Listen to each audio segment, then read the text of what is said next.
Hey, welcome back to Streamline Entertainment. It's your boy Marvin. We're going to get straight into a reaction video. Why does everyone think I'm going to be killed? Bit dramatic from Candace to Owen, but let's get straight into it. As we do know, she's a straight talker. Fast forward now to 2022, to a situation that the entire world was made aware of, obviously, when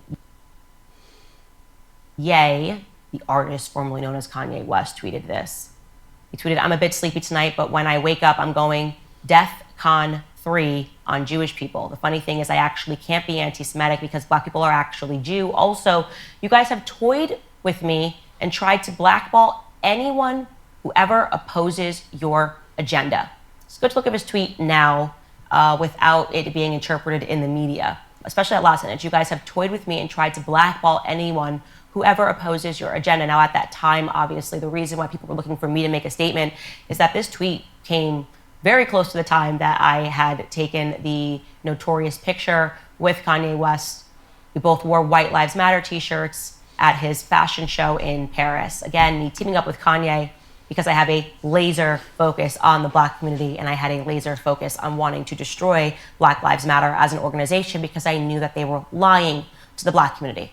So again, my entire relationship and what I did publicly. Look, we knew it was just all a money scoop for the organizer who earned millions out of it, and nobody hears for her anymore. She's probably got a beautiful house somewhere in Beverly Hills, living the high life. It was to earn a lot of Black people at the end of the day. Let's get so many followers, and then once basically the business has reached a peak and it's getting serious, it's time to get out with your money, and things are still the same like they were before. With Kanye was based on Black America. But again, because this tweet came closely thereafter, people were looking at me to comment. And the truth is that I was aware behind the scenes, Kanye gave me conversations, I read them in their entirety, of very specific Jewish people who I would say were definitively making threats against him. And so I had more knowledge than the public had when he shared this tweet. Now, what happened thereafter was I tried to caution the public the very next day following his tweet. So he had done nothing else yet. He had done no interviews. It was just the tweet that had existed in the public sphere. And I was trying to essentially say to people, hold your horses, because I think that once he explains what's happening behind the scenes, you will realize that he's not talking about all Jewish people in the entire world. He is feeling passionately about certain people that he works with. And here is what I said in an attempt to get people to hold their horses. Take a listen. That was the tweet. And people subsequently demanded that the tweet be taken down for anti-Semitism. Now, if you are an honest person, you did not think this tweet was anti-Semitic. You did not think that he wrote this tweet because he hates or wants to genocide Jewish people. This does not represent the beginning of the Holocaust. That's if you're an honest person, you'll admit that. You will admit that, right? If you're an honest person. I think that the way that it come across, Kanye, the way he talks, sometimes it's quite explosive in what he says, but you've got to read into it. I don't think he meant any harm, but I can see why it was sometimes taken the wrong way.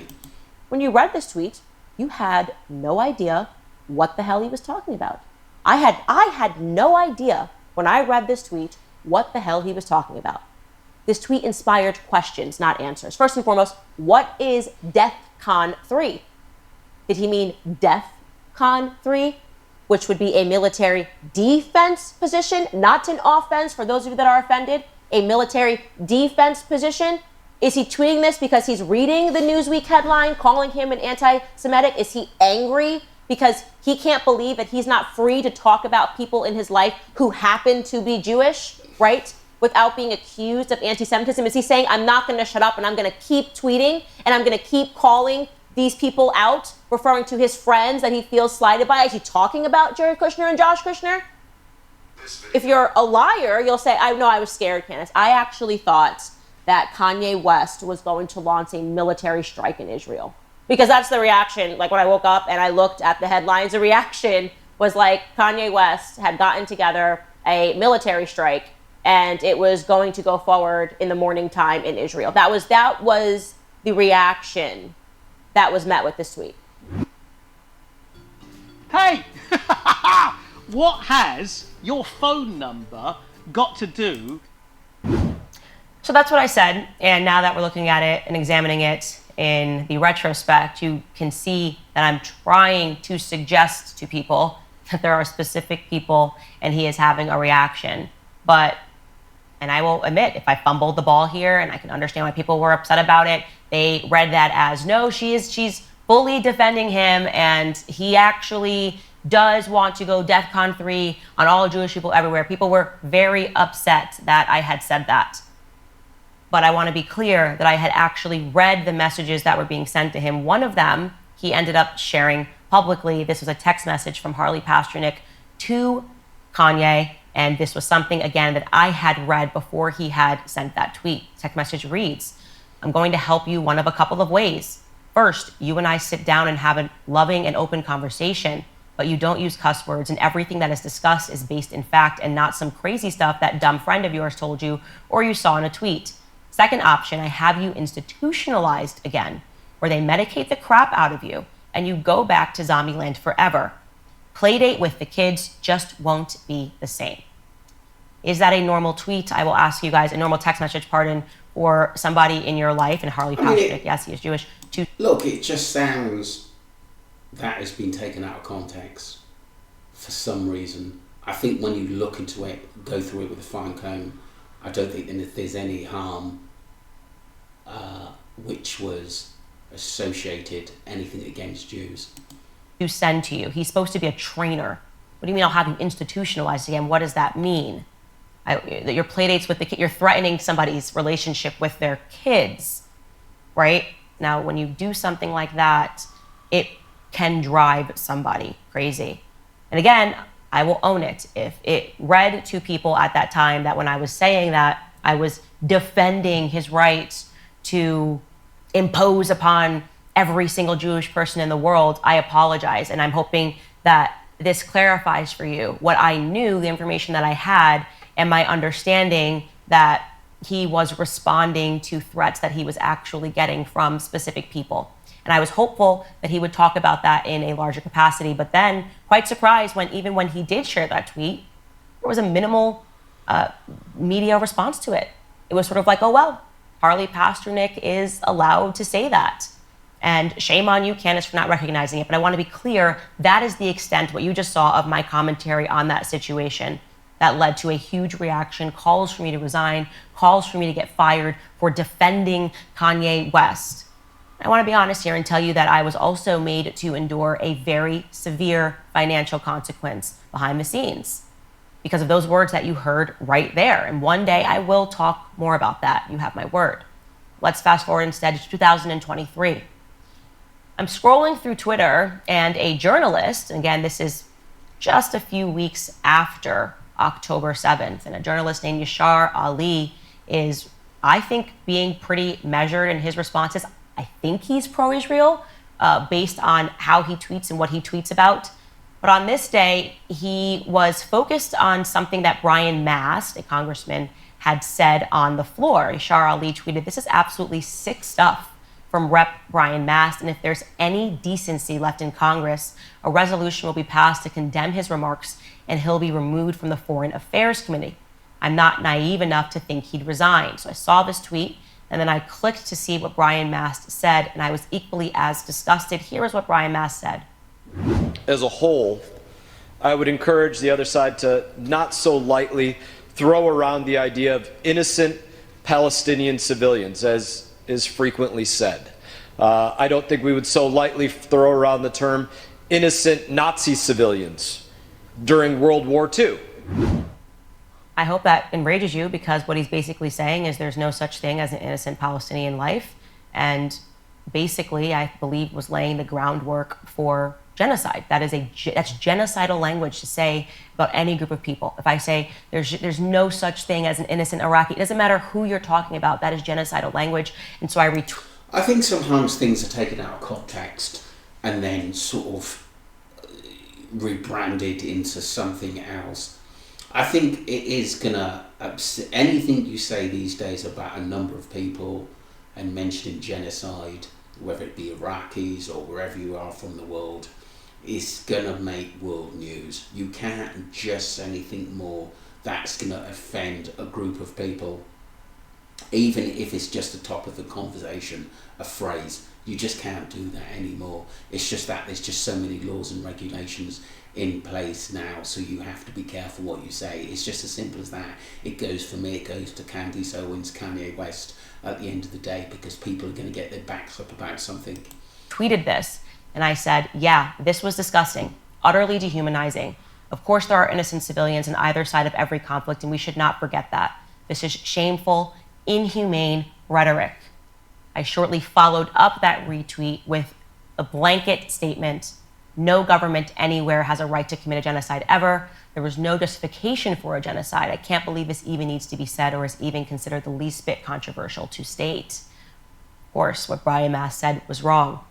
When I tweeted that second tweet, people thought that I was talking about Israel, or some people thought I was talking about Israel. They were so far in the trenches, they thought that I was making a statement that Israel is committing a genocide, when in reality, I was saying that people like Brian Mast need to cool it with their language. I get something bad has happened, but you can't say stuff like this ever. And so what happened was people who were formerly friends of mine, like Dave Rubin, began reading into it, began doing shows, just pretending, straight up pretending that I made a statement about the Israeli government when in fact I hadn't. I just showed you the proof that I had not. I liked Yashar's tweet, I retweeted it. I was obviously speaking about Brian Mast, but it didn't matter. Because what I learned, and what I think a lot of people are learning, and especially on the heels of my discussion with Rabbi Barclay, is that even if what you said was something else, how some people feel should be prioritized. So even though I was talking about Brian Mast, and I was proven right in talking about Brian Mast, I was still at fault. I needed to understand that I was still wrong because of how other people felt, that the timing of my tweet wasn't right. It wasn't the right time to say that genocide is always wrong. There's a time and a place for that, and that was not it. But it got even weirder. Yeah, it's like I said, you could say something one week and nothing's said, and you could say something another week and it's going to upset people. It's just the life we live in now, with so many online activity now. People can see a tweet and then 1,000, 2,000 minutes later, it could go havoc because of that tweet. Because people started just spinning conspiracy theories. They started saying that I was coordinating with Tucker Carlson to intentionally get fired from the Daily Wire. I'm not kidding. People were beginning to say, and Dave Rubin was among these people, that it was so obvious, gosh, why else would someone say genocide is always wrong, right? That I was trying to get hired by Tucker Carlson. There must have been some coordination between us. At 40 weeks pregnant, this was my big, bad plan. This was psychopathic. None of this was true. There wasn't an ounce of truth to that statement whatsoever. In fact, I refer to this as I-anon. It was like Israel anon. It was a conspiracy theory born of absolutely nothing, but the onslaught continued. People attacking my character, saying horrific things about me, simply because I didn't like what Brian Mast has said. And of course, most notoriously, everybody remembers that a clip started circulating of Ben Shapiro here at Daily Wire making ad hominem attacks on me, which I chose not to respond to at that time. I didn't think it was appropriate. But that, of course, just fed more people that were attacking me. Grand Canyon University is a private Christian university in beautiful Phoenix, Arizona. GCU believes that our Creator has endowed us with certain inalienable rights to life, liberty. So, look, that's a lot of the video we were going through. We're going to continue on. She does make some good points. I think people take things out of context for religious movement, or it could be where they're from. It's like she mentioned genocide at the end of the day. It's a very sensitive topic talking about it, especially with what's going on all over the world at the moment.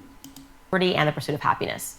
They believe in equal opportunities, and that the American, in my conversation with the rabbi, he make threats to merchants of smear and to make me submit. Another example of that, this is rather shocking, I'm not kidding. Yesterday, a journalist, and I'm putting this into quotation marks, despite all of the debunking that I did in that long article, that long interview with Rabbi Barclay, already was jumping on the next smear. His name is Isaac Shore. He writes for, you guessed it, Mediaite, as well as the New York Post, and he is now... If you want to obviously carry on listening to that podcast, you can. But my point is that you've got to be very, very careful, because people can take things seriously. It's like the title, why does everyone think I'm going to be killed? You have to be understood to be doing things by the book. As the more famous you get, there's rules and regulations you've got to live by, and we know sometimes there's documents that need to be signed and stuff like that. It gets, as you grow, things get bigger and organisations gets bigger, and like I said, the rulers of this world, above the rulers, you've got to do as they say. It's just a part of life. It's a part of the systematic views on people at the end of the day. Yes, it does seem sometimes like what we say can be taken seriously wrong. It can destroy your platform wherever you are. But look, I think if you're going to be saying things that straight to the point, you're going to get people's backs up at the end of the day. So it's just the world we live in. We've just got to stay in. If you've got a platform like she has, you've got to be ever so careful. She is a very alpha female in what she thinks and what she feels, and she just comes out and says it, as well as Kanye, Michael Jackson as well, being too honest with some of this stuff he said. And I think people get upset, and I think people can get nasty and say, I'm going to do this to you, I'm going to do that to you at the end of the day. And I suppose sometimes you have to take threats seriously in the world we live in. So let me know whether you think there's any truth in what she's saying about the title, and what are your thoughts on it as well. Don't forget to subscribe to Streamline Entertainment and follow the channel. Thank you, wherever you are in the world. Take care.